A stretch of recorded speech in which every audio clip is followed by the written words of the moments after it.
Stiamo vivendo un momento tragico, drammatico, un paese dove non siamo assolutamente protetti e aiutati. Siamo arrivati a questo punto. Sono d'accordo.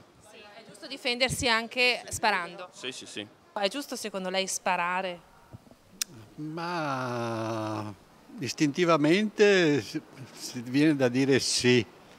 Giusto difendersi, salvaguardare la propria famiglia, non si può giudicare chi per difendere casa e affetti usa le armi. I padovani, dopo il caso del pensionato di Vaprio d'Adda che ha sparato e ucciso il ladro, commentano i fatti di cronaca di cui anche il Veneto è stato protagonista. E la cronaca racconta di un residente di Loreggio scambiato dal ladro per un complice. Il malvivente è entrato in casa, stava scappando e uscendo si è trovato faccia a faccia con quello che sembrava essere un suo connazionale. Resosi conto che invece davanti aveva il proprietario di casa, si è dato alla fuga. Il sindaco Bitonci potrebbe discutere presto in Consiglio Comunale la proposta di patrocinio gratuito per chi spara per difendersi dai rapinatori e si dice pronto a tirar fuori i soldi di tasca propria pur di istituire questo fondo. Il Comune comunque può fare dei fondi al di là di quello che dice qualche politico dell'opposizione. Il Comune può fare dei fondi ovviamente per dare sostegno ai cittadini che hanno problematiche anche di carattere giudiziario, però io premesso che sarò il primo a contribuire a questo fondo se dovessero esserci dei casi, speriamo di no,